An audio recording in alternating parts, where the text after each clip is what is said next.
इन तीनों की जहाँ से उत्पत्ति होती है वहाँ की अपेक्षा दूसरी जगह में विशेष शोभा प्राप्त करती हैं। उसी प्रकार से कवि लोग जब कविता बनाते हैं तो उस कविता की शोभा वहाँ की अपेक्षा दूसरी जगह होती है जब उस कविता का सम्मान प्राप्त होता हो।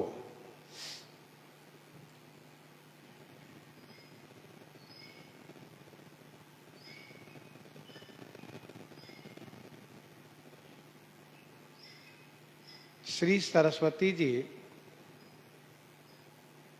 स्मरण मात्र से दौड़ती हुई आती हैं श्री राम कथा गायन करने के लिए। जब कवि व वक्ता श्री सरस्वती जी को स्मरण करता है तो वह ब्रह्मलोक से दौड़ती हुई आती हैं। आने में जो उनको श्रम होता है, जो उनको थकान होती है, उसका निवारण श्री रामचरितमानस में अवगाहन होने से होता है। रामचरित सर बिनु अनहवाए सो श्रम जाए न कोटि उपाये। रामचरित सर बिनु अनहवाए सो श्रम जाई न कोटि उपाय। श्री रामचरित रूपी सरोवर में बिना स्नान कराए बिनु अनहवाए सो श्रम जाई न कोटि उपाय। वह श्रम करोड़ों उपाय से नहीं जा सकता। इसलिए कवि को विद अस हृदय विचारी गावहि हरि जस कलिमल हारी। गावहि हरि जस कलिमल हारी। कवि कोविद अस हृदय विचारी गावहि हरि जस कलिमल हारी। कवि और कोविद ऐसा हृदय से विचार करके कलिमल हारी जो हरि जस है उस हरि जस को गायन करते हैं। गावहि हरि जस कलिमल हारी।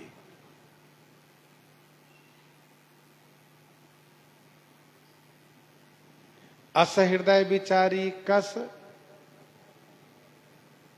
जैसा कि यह सबको विदित है कि श्री सरस्वती जी ब्रह्मलोक से श्री राम कथा गायन करने के लिए ही आती हैं। श्री रामचरित गायन श्रवण के लिए आती हैं। वे श्री सरस्वती जी हैं, वाणी हैं, गायन करने के लिए आती हैं।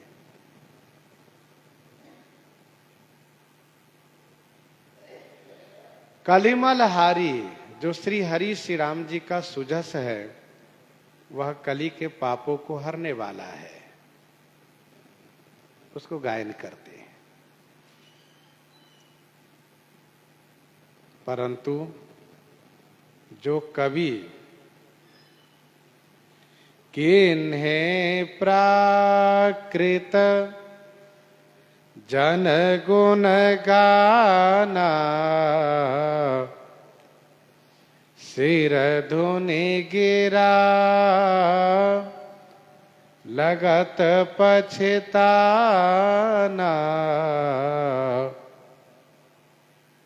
किन्हें प्राकृत जन गुण गाना। प्राकृत जन गुण गाना किन्हें, तो गिरा सिर धोनी पछिताना लगती। प्राकृत जन माने साधारण मनुष्य, सांसारिक मनुष्य के गुणों को गायन करने से अर्थात सांसारिक लोगों की प्रशंसा करने से, उनके गुणगान करने से श्री सरस्वती जी को दुख होता है और वह सिर धुन गिरा लगती पछिताना, सिर धुन करके, सिर पिट करके पछताने लगती हैं। उनको बड़ा पछतावा होता है।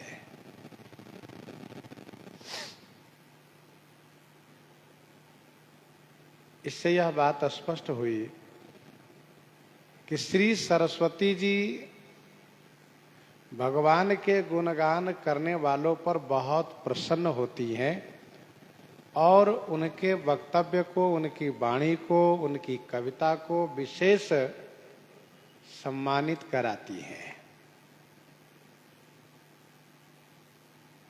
लेकिन जो श्री सरस्वती जी को आवाहन करके, बुला करके और उनको सांसारिक मनुष्यों के गुणगान में लगा देते हैं, तो श्री सरस्वती जी को बहुत कष्ट होता है।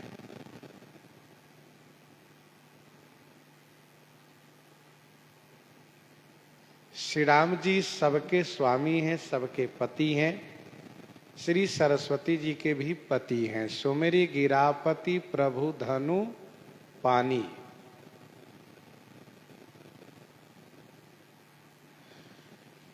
तो भगवान के गुणगान में लगाने का मतलब यह हुआ कि उनको श्री सरस्वती जी को उनकी स्वामी की सेवा में लगाना है। उनके जो स्वामी हैं उनकी सेवा में लगाना है। अन्य सांसारिक मनुष्यों के गुणगान करने में लगाने का मतलब अन्य पुरुष की सेवा में लगाना है। तो श्री सरस्वती जी अपने स्वामी की सेवा में लगने से संतुष्ट होती हैं, खुश होती हैं। अन्य पुरुष की सेवा में लगाने से वह दुखी होती हैं। इसलिए सिर धुनि गिरा लगती पछिताना।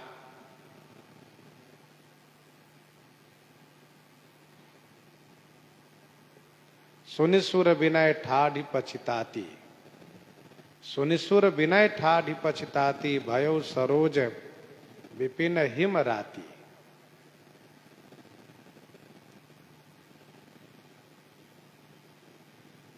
श्री सरस्वती जी श्राप देती हैं।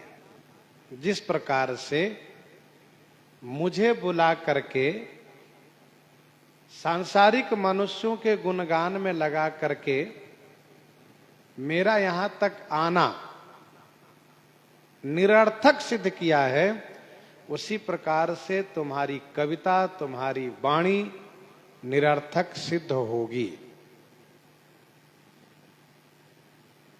अर्थात तुम्हारी कविता व्यर्थ जाएगी।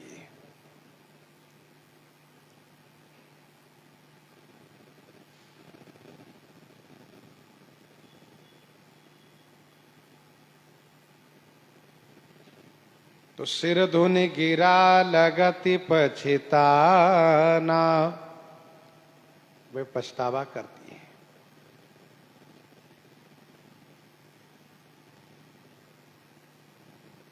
इसीलिए भगवान के गुणगान करने वाले सामान्य कवि भी सुखी रहते हैं, संपन्न रहते हैं, आनंदित रहते हैं। और राजाओं के दरबार में राजा की प्रशंसा करने वाले जो दरबारी कवि होते हैं, वे हमेशा दुखी रहते हैं और उन्हें अवश्य किसी न किसी चीज का अभाव रहता है। तो राज दरबार के दरबारी कभी उतना सुखी नहीं हो सकते जितना कि भगवान के गुणगान करने वाले कवि सुखी होते हैं।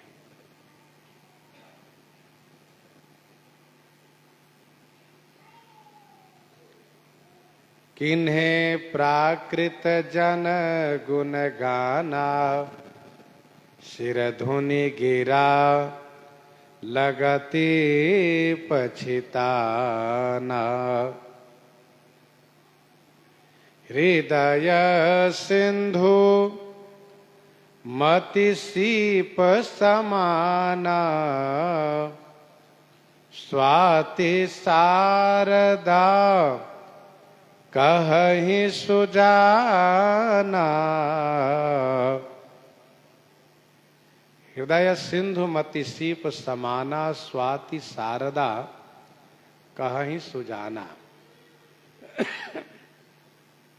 हृदय सिंधु किसकी कवि मतलब किसकी कविता मुक्तामणि होगी, किसकी कविता मुक्तामणि होगी, उसके लिए गोस्वामी जी कहते हैं कि हृदय सिंधु, हृदय समुद्र हो, मति सीप समाना, मति माने बुद्धि, सीपी के समान हो, और सुजान कहते हैं कि स्वाति ही श्री सरस्वती जी हो। स्वाति शारदा कहीं सुजाना। हृदय सिंधु मति सीपी समाना, स्वाति शारदा कहीं सुजाना।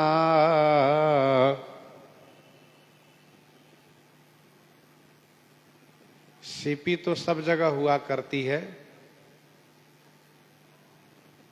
घोंगे की ही प्रजाति में सीपी भी होती है, और मोती सीपी में ही होती है, मुक्तामणि। तो जो समुद्र की सीपी है उसमें मुक्तामणि होती है। तो हृदय सिंधु हृदय सागर हो, हृदय सिंधु माने हृदय सागर हो, और बुद्धि सीप के समान हो, बुद्धि सीपी हो।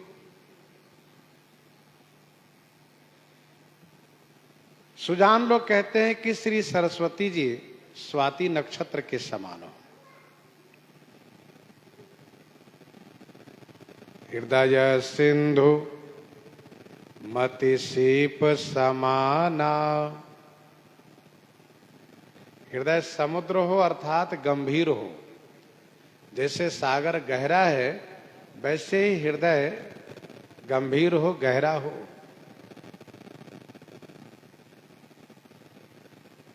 बुद्धि सीपी के समान हो कहने का अभिप्राय यह है कि अष्टांग बुद्धि हो, सुबुद्धि हो, सुंदर बुद्धि हो।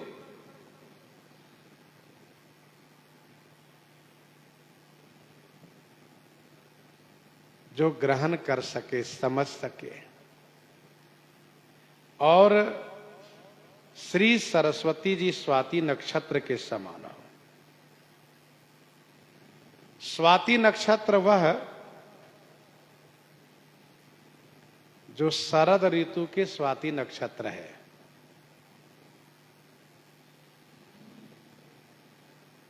कार्तिक के महीने में स्वाति नक्षत्र जो आता है, उस नक्षत्र की बात यहां की जा रही है।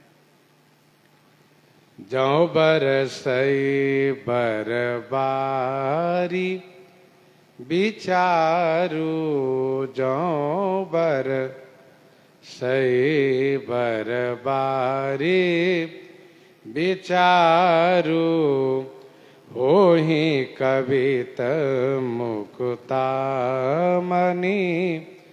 चारु, होहि कवित मुक्ता मणि चारु, जो बरसई बरबारी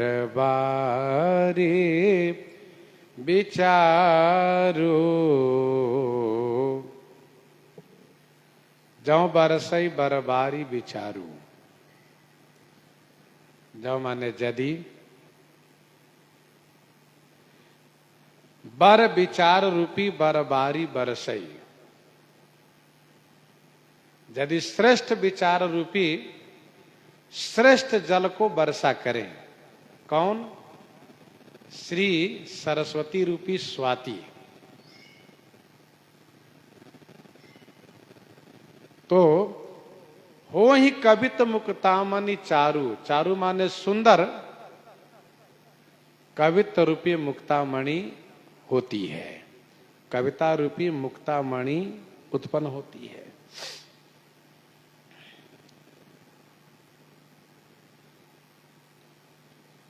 जो बरसई बरबारी विचारू,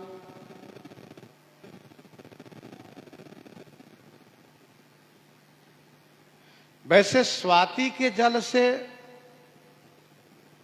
अनेक वस्तुएं होती है।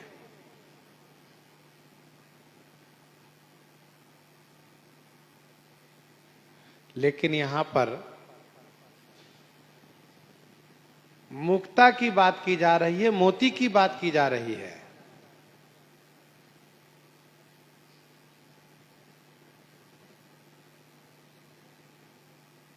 वही स्वाति के पानी केले में पड़ने से कपूर होता है, सर्प के मुख में पड़ने से जहर हो जाता है,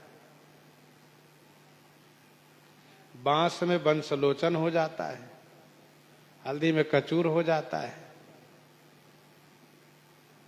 मुख सीपी में पड़ने से मुक्ता मणि होती है।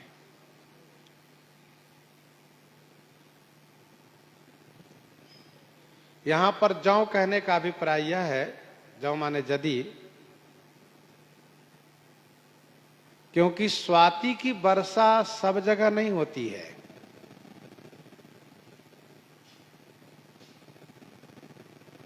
कहूं कहूं वृष्टि सारदी थोरी, कहूं कहूं वृष्टि सारदी थोरी।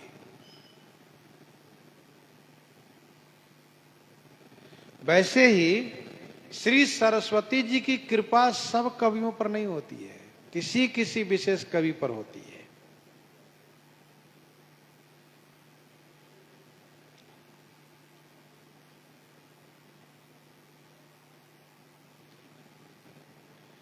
समुद्र में बहुत सीपी है,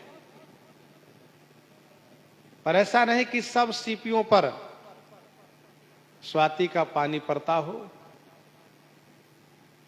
वह सीपी जिसका मुख खुला हो, पानी के बाहर है, उसके ऊपर स्वाति के पानी पड़ता है।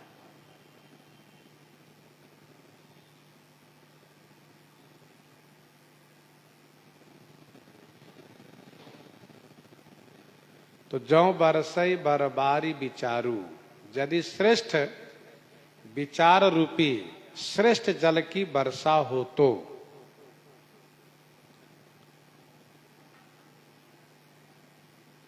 श्री सरस्वती जी का दो रूप है। एक तो मूर्ति रूप है, शरीर रूपा है, और दूसरा उनका प्रवाह रूपा है।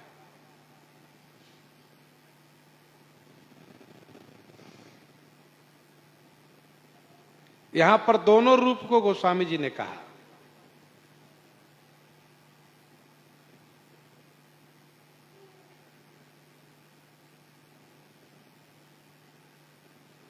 भगति हेतु विधि भवन बिहाई, सुमिरत सारद आवती धाई।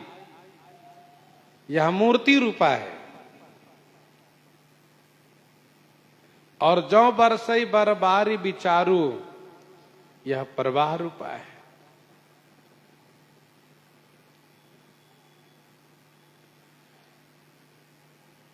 तो कवि का हृदय सागर है, बुद्धि सीपी है, श्री सरस्वती जी स्वाति नक्षत्र हैं। यदि उस बुद्धि रूपी सीपी पर श्री सरस्वती रूपी स्वाति श्रेष्ठ विचार रूपी जल की वर्षा करती हैं, तो फिर हो ही कवित मुक्तामणि चारु, कविता रूपी सुंदर, चारु माने सुंदर, मुक्तामणि हो जाती है। जुगुति बेधि पुनि पोहियहि, रामचरित बरताग,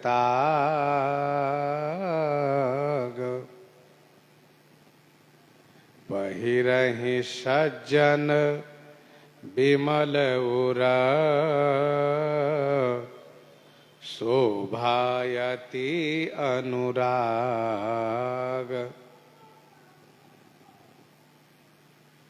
जुगुति बेधि पुनि पोहियहि,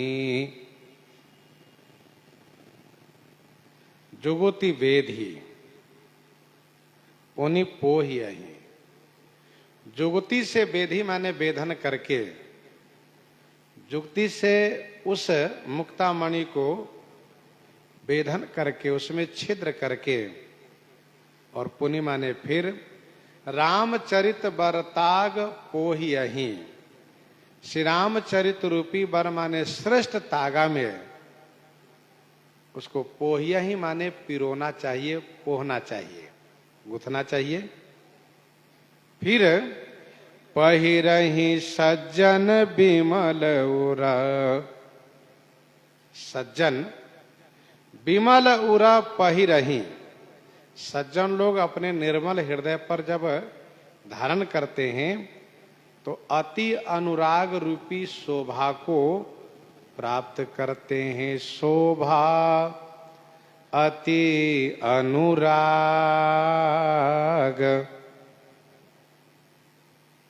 हीरा को, मोती को वेधन सारंग से किया जाता है और बड़ी सावधानी से उनमें छिद्र किया जाता है, उनका वेधन किया जाता है, नहीं तो उसको फूटने का डर रहता है।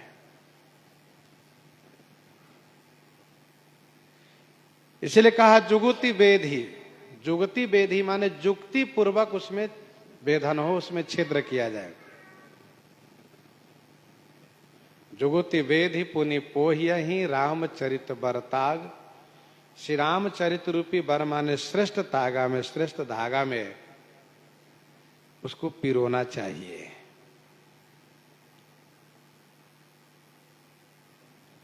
अर्थात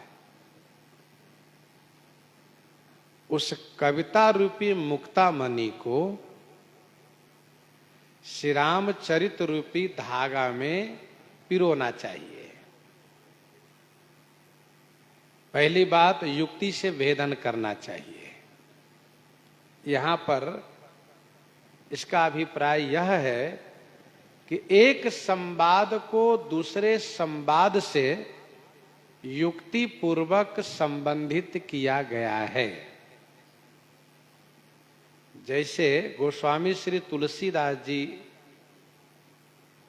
और उनके मन तथा संत जो श्रोता हैं, तो गोस्वामी तुलसीदास जी महाराज ने अपने संवाद को बड़ी युक्ति के साथ महर्षि श्री याज्ञवल्क्य भरद्वाज जी के संवाद में संबंधित किया है। यही युक्ति के साथ उसको वेधन करके श्री रामचरित रूपी धागा में पिरोना है।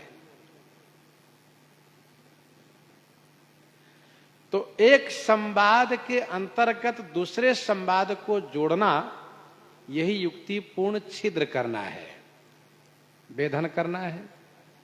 और इसके बाद श्री रामचरित रूपी श्रेष्ठ तागा में पिरोने का मतलब क्या है? तो जो पूर्व वक्ता श्री रामचरित गायन कर रहे हैं, आगे वाले वक्ता उसी श्री रामचरित को ही गायन करते हैं। देखिए, श्रीमद् रामचरितमानस जी में चाहे गोस्वामी तुलसीदास जी हो, महर्षि याज्ञवल्क्य जी हो, भगवान शिव हो, श्री काकभूषुंडी हो, सब श्री राम कथा ही गा रहे हैं। लेकिन श्री रामचरित रूपी तागा में इस काव्य रूपी मुक्तामणि को इस प्रकार से पिरोया गया है कि इस माला की अद्भुत शोभा हुई है। मानसकार कहते हैं कि इस मुक्तामणि की माला को सज्जन लोग अपने निर्मल हृदय पर धारण करते हैं। पहिरहि सज्जन बिमल उर, अर्थात सज्जन लोग अपने निर्मल स्वच्छ हृदय में श्री रामचरित को धारण करते हैं। श्री रामचरित से युक्त इस कविता रूपी मुक्तामणि को धारण करते हैं।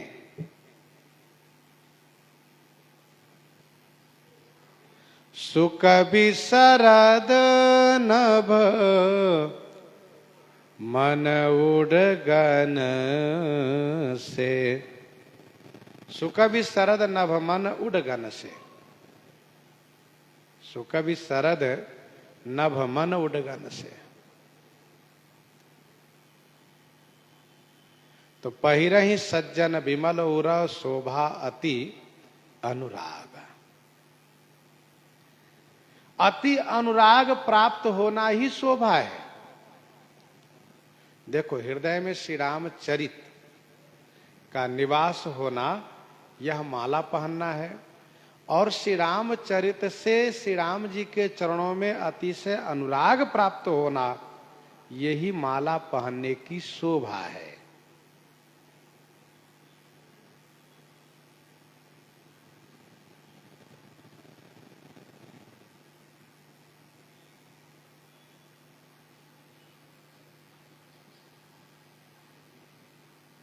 तो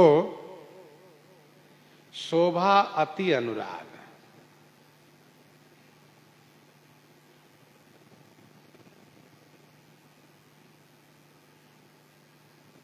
श्री रामचरित युक्त है, इसलिए विशेष शोभा हुई। दोहावली 41 से लेकर के 45 तक गोस्वामी जी ने लिखा, हिये फाटहु फूटहु नयन, जरऊ सुतन के ही काम,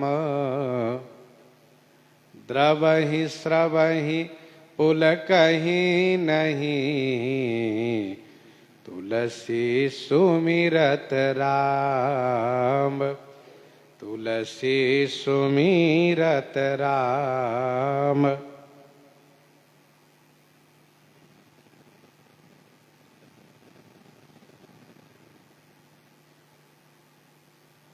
जुगुति वेधि पुनि पोहियहि रामचरित बरताग, पहिरहि सज्जन बिमल उर शोभायति अनुराग। जे जन में कलिकाल कराला, करतब बायस बेस मराला। गोस्वामी जी से किसी ने पूछा कि आपकी कविता कौन सी मणि है? आपकी कविता कौन सी मणि है? सर्पमणि की पर्वतमणि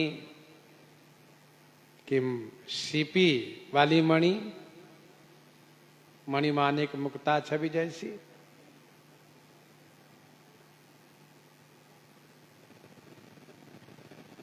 आपने ये कहा कि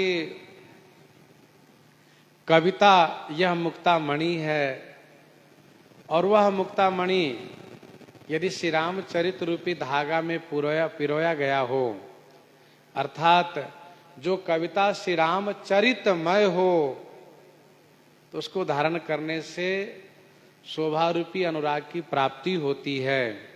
तो आपकी कविता कैसी है? तो गोस्वामी जी कहते हैं, देखिए मेरा वह सौभाग्य नहीं है कि मैं मणि माणिक मुक्ता जैसी कविता बना सकूं। मैं तो जैसे तैसे श्री राम गुणगान कर रहा हूं। अब मानसकार अपने आप को नीचानुसंधान कर रहे हैं और भक्ति मार्ग में नीचानुसंधान करना यह शरणागति का एक अंग है जिसको कार्पण्यता कहते हैं। कार्पण्य गुण है यह।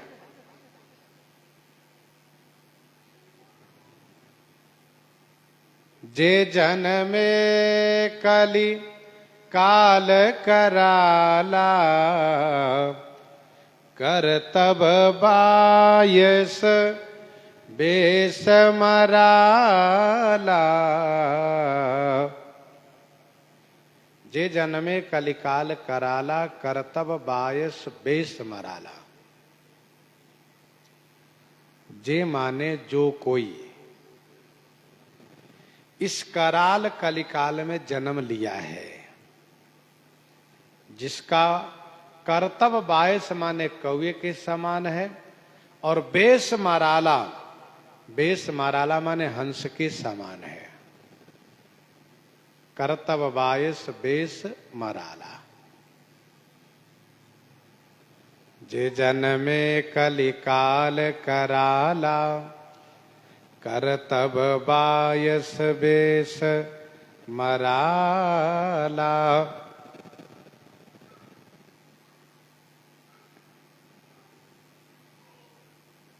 जिनका जन्म अन्य युगों में हुआ, मैं उनकी बात नहीं करता हूं।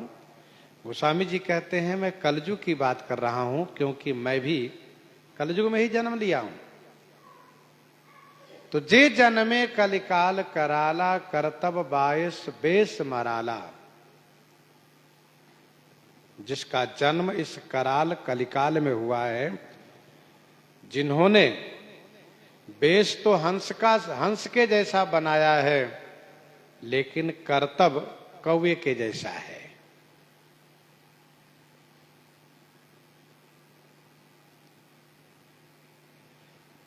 जहां तक अन्य युगों की बात रही, तो अन्य युगों में जो खल लोग थे, बुरे लोग पहचाने जाते थे।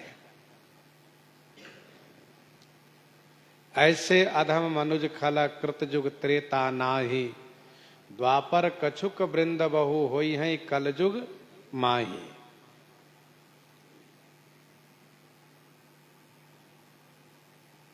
सतयुग में दैत्य होते थे, त्रेता में राक्षस, द्वापर में कुछ राजा लोग हुए। तो जे जन्मे कलिकाल कराला, जे का मतलब सबसे अर्थ नहीं लगाना चाहिए। जे का मतलब जिनका कर्तव्य कौवे का है और बेस हंस का है, जिसने कलयुग में जन्म लिया है, उनकी बात कही जा रही है।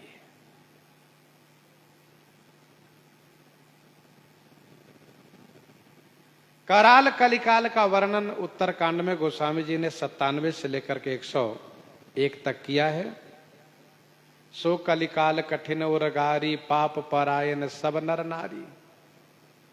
कलिमल ग्रसे धर्म सब लुप्त भय सदग्रंथ।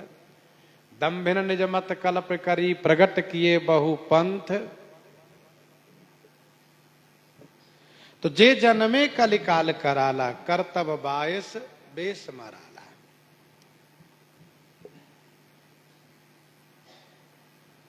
बेस बनाया है हंस का, काम करता है कौवे का।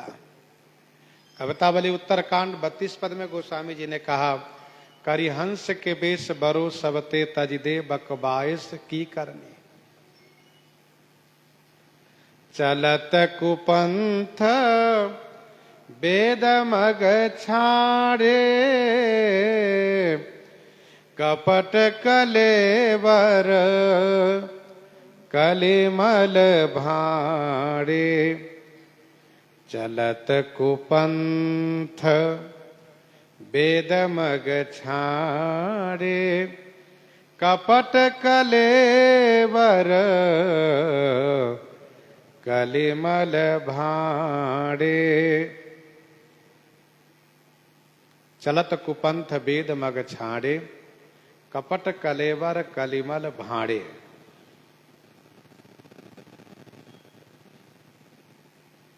वेद मग छाड़े कुपंथ चलत, वेद मार्ग को छोड़ करके कुमार्ग पर चलते हैं। कपट कलेवर, कपट का ही कलेवर माने शरीर है जिसका, कपट कलेवर। और कलिमल भाड़े, कलिमल माने कली के पाप के, भाड़े माने पात्र है, बर्तन है, पात्र है। चलत कुपंथ वेद मग छाड़े, कपट कलेवर कलिमल भाड़े।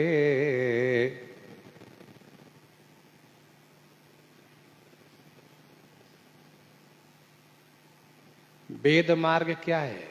वेद मार्ग है भक्ति करना, भगवान को भजन करना। श्रुति सम्मत हरि भगति पथ, संजुत विरति विवेक। श्रुति सम्मत हरि भगति पथ, संजुत विरति विवेक। तेहि न चलहि नर मोह बस, कल्पहि पंथ अनेक।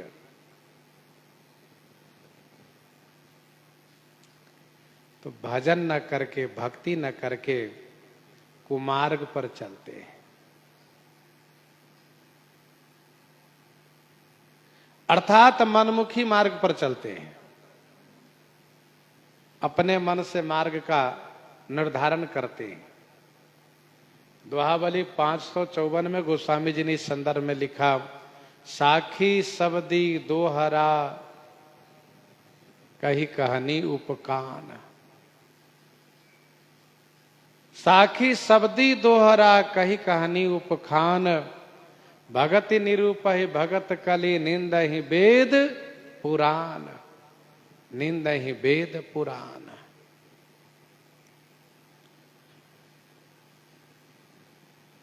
तो जो कुमार्ग पर चलते हैं, वेद मार्ग को छोड़ दिए हैं, कपट का ही जिनका शरीर है, और कली मल माने कली के पाप का, भाड़े माने पात्र है। और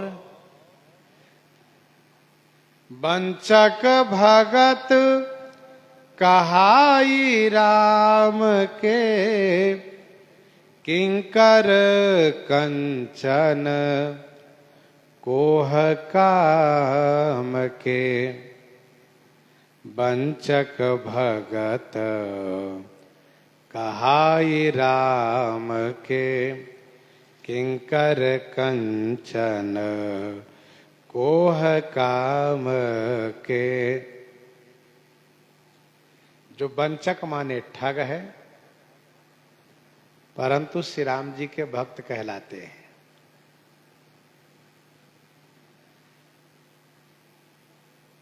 ठग है परंतु कहलाते हैं श्री राम जी का भक्त। और वे वास्तव में श्री राम जी के भक्त हैं नहीं, वह तो कंचन कोह काम के किंकर है। कंचन, कंचन माने सोना, धन संपत्ति, काम और क्रोध के किंकर माने दास है।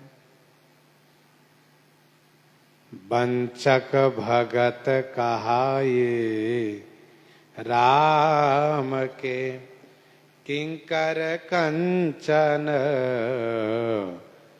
कोह काम के।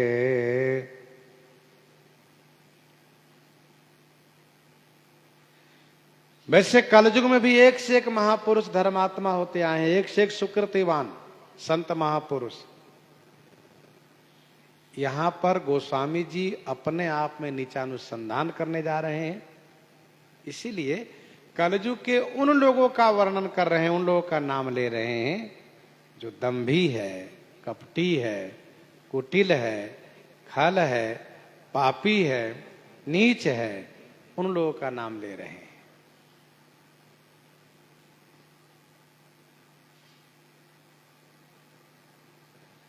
वंचक माने ठग है। वे कहलाते तो हैं श्री राम जी के भक्त, परंतु श्री राम जी के प्रति भरोसा नहीं रखते, विश्वास नहीं रखते। मोर दास कहाई नर आशा करई त कहऊ कहां विश्वासा। ठग है वे। कवितावली उत्तरकांड 26 पद में गोस्वामी जी ने कहा, कवितावली उत्तरकांड 26 पद में लिखा, जानकी जीवन के जन हुए जरी जाऊ सो जीह जो जाचत और ही। भगवान श्री राम के भक्त होकर के यदि हम किसी और से याचना करते हैं तो मेरी जिह्वा जल जाए।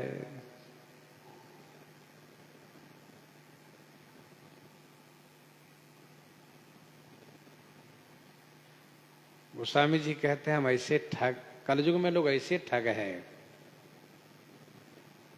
कि वे श्री राम जी के भक्त कहला करके और भीतर से संपत्ति काम क्रोध के भक्त बन बैठे हैं। विनय पत्रिका 208 में गोस्वामी जी ने लिखा, बीरची हरि भक्ति को बेस बर टाटिका, बीरची हरि भक्ति को बेस बर टाटिका, कपल कपट दल हरित पल्लवनि छावो। जिस प्रकार से पक्षी को फंसाने वाला बधिक वह हरी हरी पत्ती को एक टाटिका बना लेता है, टाटी, और उसमें देखने के लिए एक छिद्र रखता है और उसको पकड़ करके उसी के छिद्र से देखता है, तथा लग्गा में बांस के लग्गा बना करके और बांस की छड़ी के लग्गा बना करके, पतली छड़ी के लग्गा बना करके, और इसके बाद उसमें लस्सा लगा करके तथा कुछ चारा लगा करके और उसको पक्षियों के झुंड में खिसका करके पहुंचाता है।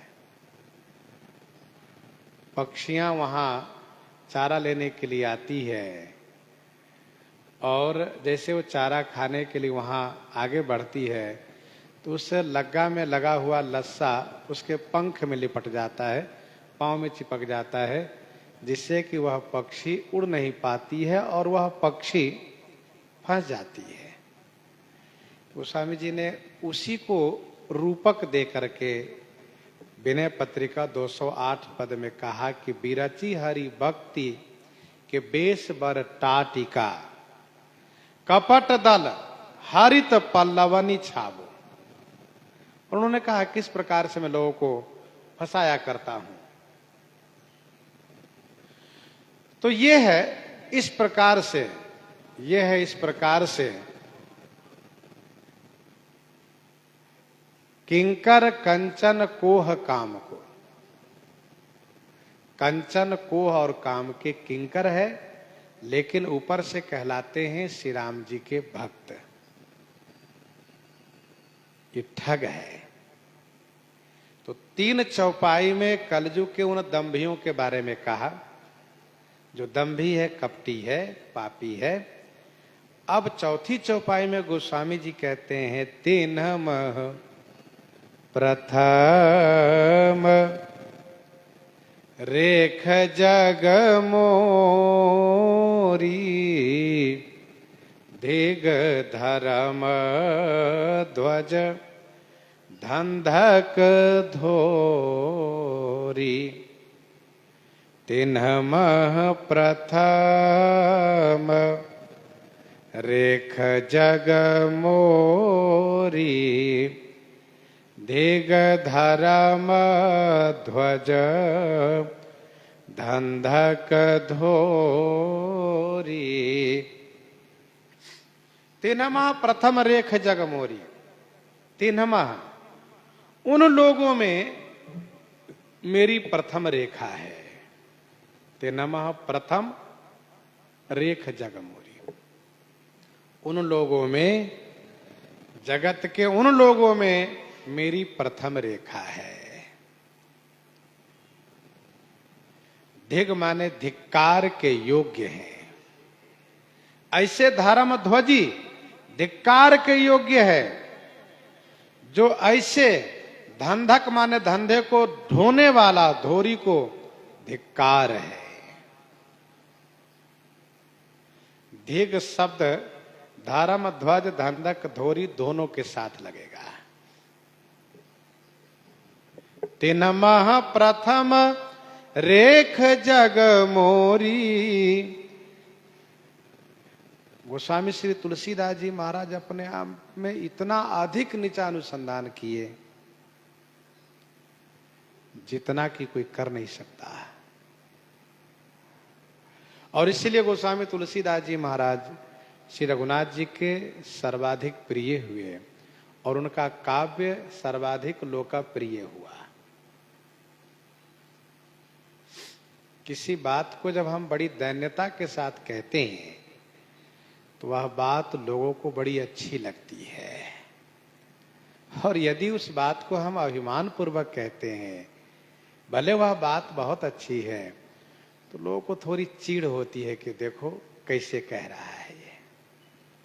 गोस्वामी श्री तुलसीदास जी महाराज श्री राम कथा गायन बड़ी दैन्यता के साथ कर रहे हैं। अपने आप में नीचानुसंधान यहां तक पहुंचा दिए कि कलयुग के उन पाखंडी अधर्मी कपटी नीच में प्रथम रेखा मेरी है। अच्छा, भक्त का स्वभाव होता है इस प्रकार से अपने में दोषानुसंधान करना।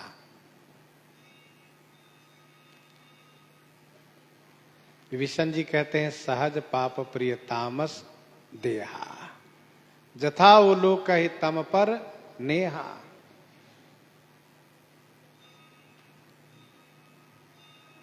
हनुमान जी तो कहते हैं प्रात लय जो नाम हमारा ते दिन ताहि न मिलई आहारा। एकमय मंद मोह बस कुटिल हृदय अज्ञान। सूरदास जी कहते हैं मोह से कौन कुटिल खल कामी। तो भक्त इस प्रकार से अपने आप में नीचानुसंधान करता है।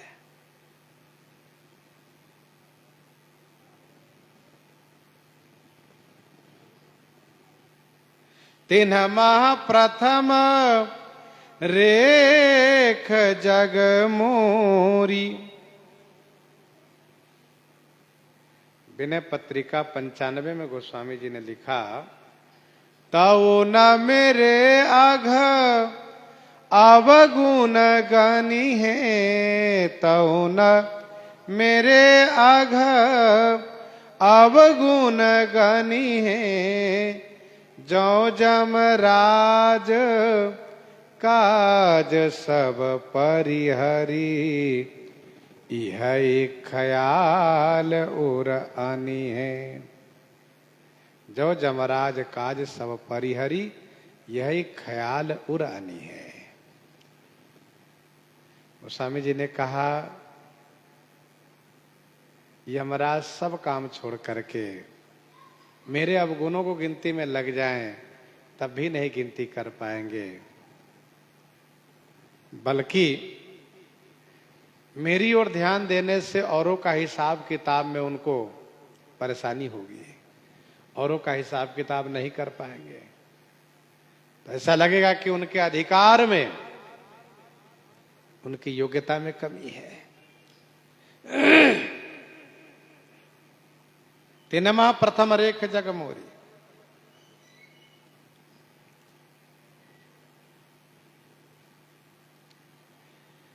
धिग माने धिक्कार के योग्य है। ऐसे धर्म ध्वजी जो दंभी है वह धिक्कार योग्य है। धंधक धोरी। धंधक का अर्थ होता है धंधे का। धंधक माने धंधे का। देवक माने देव का होता है।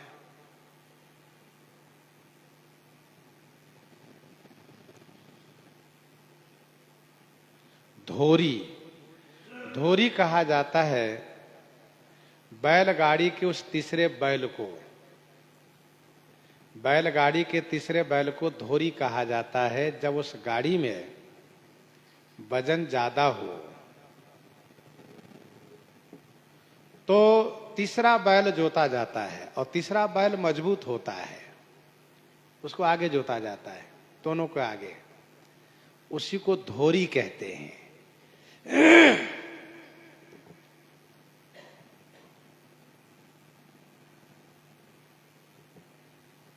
आज भी अत्यधिक वजन के कारण ट्रेन में डबल इंजन लगा दिए जाते हैं, तो तब बैलगाड़ी में तीसरे बैल को लगाने से उस बैल को धोरी कहा जाता था और वह बैल दोनों की अपेक्षा विशेष मजबूत हुआ करता था। गोस्वामी जी कहते ऐसे खोटे धंधा को ढोने वाले, ऐसे खोटे धंधे को ढोने वाले, ऐसे खराब धंधे को ढोने वाले धोरी को धिक्कार है। दिग धर्म ध्वज धंधक धोरी।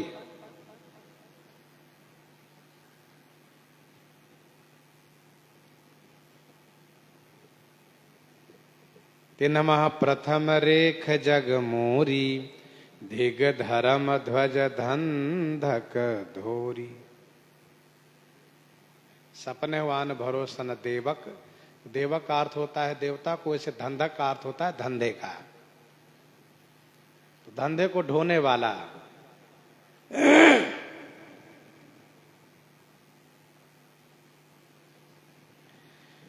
जो अपने अवगुण सब कहूं, बाढ़े कथा पार नहीं लहूं, बाढ़े कथा पार नहीं लहूं।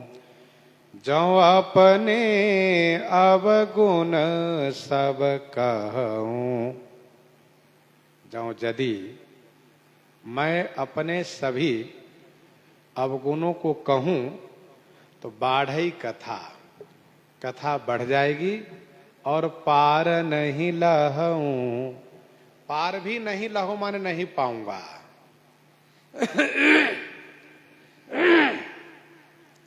यदि मैं अपने सभी अवगुणों को कहना शुरू करूं तो यह श्री राम कथा न हो करके तुलसी पाप कथा हो जाएगी। और यदि पार पा जाता तो मैं एक ग्रंथ लिख भी देता, लेकिन पार भी नहीं पाऊंगा, इसलिए इस पर बहुत चर्चा करने से कोई मतलब है नहीं। कार्य वह किया जाता है जिससे लोगों की भलाई हो, पाप कथा लिखने से लोगों की भलाई तो होगी नहीं। भाई श्री राम कथा, श्री कृष्ण कथा से सुकृत पुण्य होता है, और यदि पाप कथा हो तो पाप कथा से तो पाप ही होगा। जो अपने अवगुण सब कहूं, बाढ़ई कथा पार नहीं लहूं। गोस्वामी जी ने कहा कि यदि मैं विनय पत्रिका 142 में, विनय पत्रिका 142 में यदि मैं वेद, शेष, शारदा इन सब को प्रार्थना पूर्वक अपने अवगुणों को कथन में लगा दूं, तब भी वे सब पूरा नहीं कर पाएंगे। निगम, शेष, शारदा, निहोरी, उनको निहोरा पूर्वक लगाऊं, प्रार्थना पूर्वक कि आप हमारे अवगुणों को कहिए, दोषों को कहिए, तब भी नहीं कह पाएंगे।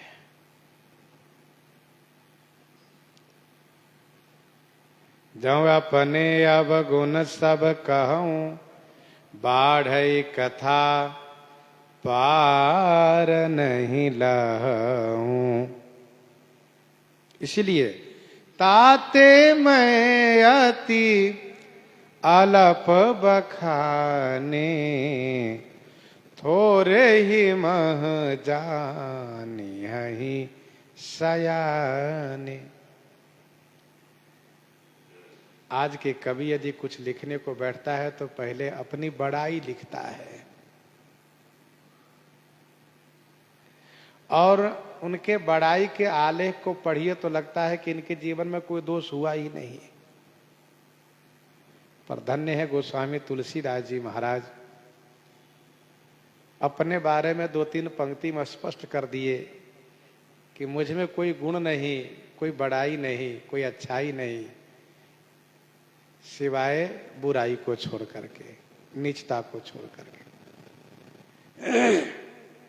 यह है गोस्वामी तुलसीदास जी की दैन्यता। ताते मैं अति अलप बखाने, थोरे ही मह जाने हहि सयाने। ताते माने इसी से मैंने, अति अल्प माने थोड़े में बखान करके कहा, अति अल्प में संक्षिप्त में कहा, क्योंकि थोड़े ही मह जानी हहि सयाने। जो सयाने लोग हैं वे थोड़े में ही जान जाएंगे, थोड़े में समझ लेंगे। समझदारों से बहुत कहने की आवश्यकता नहीं होती है, समझदार लोग थोड़े में ही समझ जाते हैं। सुहृदय सुजान सुसाही वही, बहुत कहब बड़ी खोरी। ताते मैं अति अलप बखाने, थोरे ही मह जानी हहि सयाने।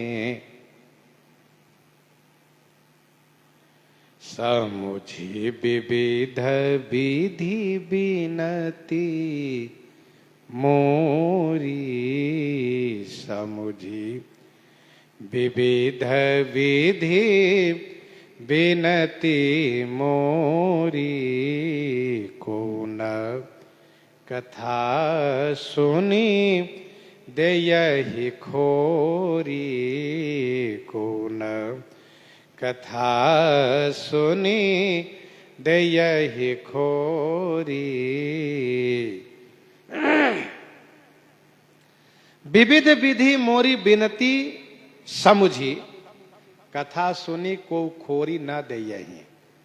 विविध विधि माने अनेक प्रकार से मेरी विनती को समझ करके, कथा सुन करके कोई भी खोरी न देयहि। खोरी माने दोष नहीं देगा। समुझि विविध विधि बिनती मोरी, को न कथा सुन दे यही खोरी।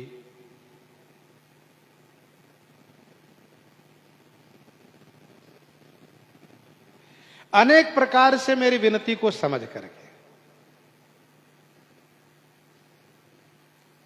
कथा सुन करके कोई दोष नहीं देगा।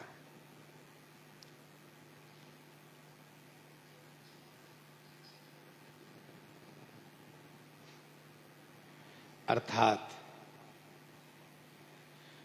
मैं स्वयं अपने आप को इस प्रकार से कह रहा हूं कि पापी हूं, कपटी हूं, दंभी हूं, तो फिर मुझे कोई दोष क्यों देगा?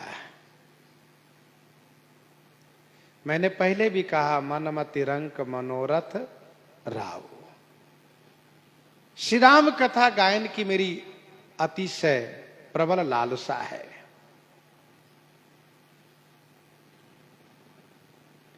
बिना कहे कोई जानता नहीं, इसलिए मैंने अपनी सारी बातें कह दी और थोड़े में मैंने सब कुछ कह दिया।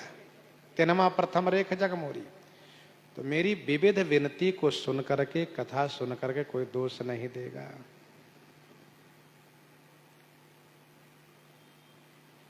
अर्थात सज्जन लोग कहेंगे कि देखो, जो स्वयं तुलसीदास जी अपने आप को इस प्रकार से नीचानुसंधान कर रहे हैं, पापी कह रहे हैं, तो उनमें दोष क्यों देखते हो?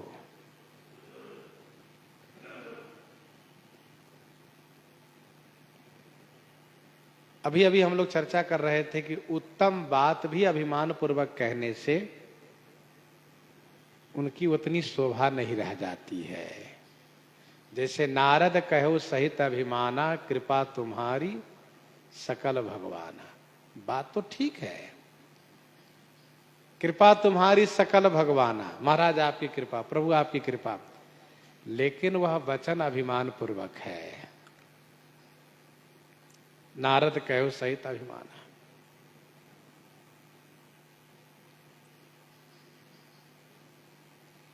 श्री हनुमान जी महाराज ने जब कहा तो उन्होंने बड़ी दीनता के साथ कहा।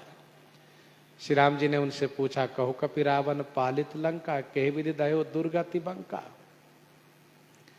हनुमान जी ने कहा, सरकार मैंने लंका जलाई, आपको किसने कह दिया? हम है बानर, शाखा मृके बड़ी मनुसाई, शाखा ते शाखा पर जाई, नाग सिंधु हाटक पुर जारा, निश्चर गणवधि विपिन उजारा, सो सब तब प्रताप रघुराई। ये सब कार्य आपके प्रताप ने किया है, मैंने कुछ नहीं किया। यह है दैन्यता पूर्वक वक्तव्य, अपनी वाणी। तो विनम्रता पूर्वक कोई बात कहिए तो बात अच्छी लगती है, अभिमान पूर्वक अच्छी बात भी कह दी है तो बात अच्छी नहीं लगती है। वचन कहे अभिमान ते भारत पेखत सेतु, और भीरनी लूटी गोपिका जयन मीच ते ही हेतु। अभिमान पूर्वक श्री अर्जुन जी ने जब हनुमान जी से कहा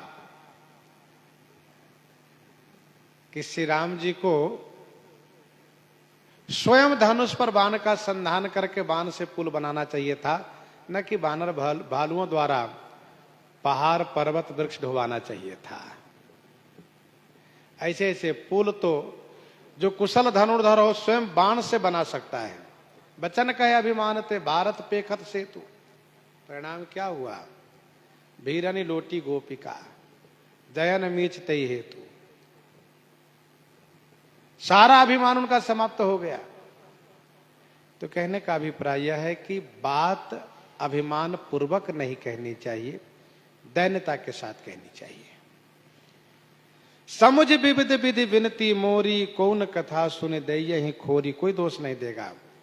और मानसकार कहते हैं, एतेहु पर करिहहि जे असंका, एतेहु पर करिहहि जे असंका, मोहिते अधिकते जड़मति रंका,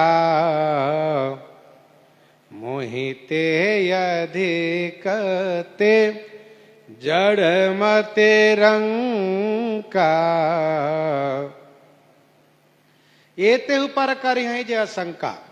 एतेहु पर मान इतना पर भी जो आशंका करेंगे, विशेष शंका करेंगे, गोस्वामी जी ने यहाँ ऐसे नहीं लिखा, वहां वैसे नहीं लिखा, वहां इस तरह से कहना चाहिए, वहां इस तरह से कहना चाहिए, उस शब्द का प्रयोग करना चाहिए, उस अलंकार को रखना चाहिए, उस भाव को रखना चाहिए। तो गोस्वामी जी कहते हैं, मैंने अपनी दीनता, अपनी अयोग्यता, अपनी असमर्थता पहले कह दी है। एतेहु पर करिहहि जे असंका, इतने पर भी जो आशंका करेंगे तो मैं तो यही कहूंगा कि मोहिते अधिकते जड़मति रंका। मोहिते अधिक, मोहिते अधिक अर्थात मुझसे भी अधिक बढ़ करके, ते माने वह जड़मति माने जड़ बुद्धि है, और मति रंग का बुद्धि के रंग है। जड़ है, जड़ माने मूर्ख है, और बुद्धि के रंग बुद्धि के भिखारी है। एतेहु पर करिहहि जे असंका, मोहिते अधिकते जड़मति रंका। देखो, संत महापुरुष श्राप व आशीर्वाद नहीं देते, बल्कि लक्षण देख करके कहते हैं। अब कोई कहे कि गोस्वामी जी तो श्राप दे रहे हैं। देखो भाई, इसको श्राप देना नहीं कहा जाना चाहिए। जैसे बालक से, बच्चों से यदि कहा जाता है, उनके माता पिता कहते हैं कि बेटा पढ़ने जाओ, अब नहीं पढ़ने जाता हो, नहीं पढ़ता हो मन लगा करके, तो माँ बाप कहते तुम मूर्ख ही रहोगे। तो मूर्ख ही रहोगे तो ये उसका श्राप नहीं, एक प्रकार से भय दर्शन है, डरवाना है। तो किसी कल्याणकारी बात पर यदि जो क्रियान्वयन नहीं कर रहा हो तो उसके लिए कहा जाता है कि तुम ऐसे रहोगे। तो ये तेहु पर कर यही जो आशंका मोहिते अधिक ते जड़मति रंका, वह जड़ है और बुद्धि के रंग है, दरिद्र है। और गोस्वामी जी कहते हैं कभी न हो नहीं चतुर कहावऊं, मति अनुरूप राम गुण गावऊं। कभी न हो नहीं चतुर कहावऊं, मति अनुरूप राम गुण गावऊं। मैं कवि नहीं हूं और न ही चतुर कहला रहा हूं। मैं कवि होने के लिए भी श्री राम कथा नहीं गा रहा हूं, मैं चतुर कहलाने के लिए भी राम कथा नहीं गा रहा हूं, बल्कि मैं मति अनुरूप राम गुण गावऊं। मैं अपनी बुद्धि के अनुसार श्री राम गुणगान कर रहा हूं। मति अनुरूप राम गुण गावऊं। श्री राम गुणगान करने का अधिकार सभी को है, चाहे वह पंडित हो अथवा मूर्ख हो, पुण्यात्मा हो चाहे पापी हो, अच्छे हो चाहे बुरे हो।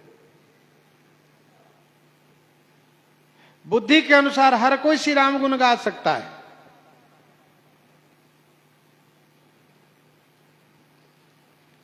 इसलिए मैं भी अपनी मति के अनुसार श्री राम गुणगान कर रहा हूं। निज निज मति मुनि हरि गुण गावहि, निज निज मति मुनि हरि गुण गावहि, निगम शेष शिव पार न पावहि।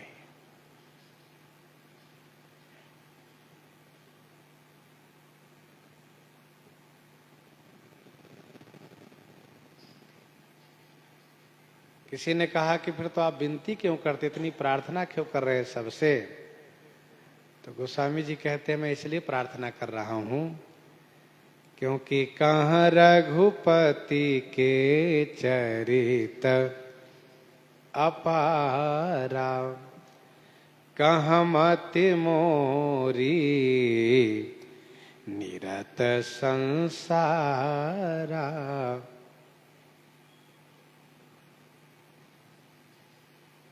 कहाँ रघुपति के चरित अपारा, कहाँ मति मोरी निरत संसारा।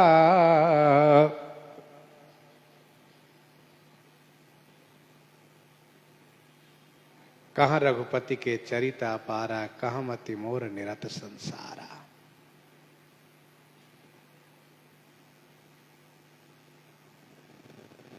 कहाँ श्री रघुनाथ जी के अपार चरित, और कहाँ मेरी बुद्धि जो सांसारिक प्रपंचों में विषयों में निरत माने आसक्त है।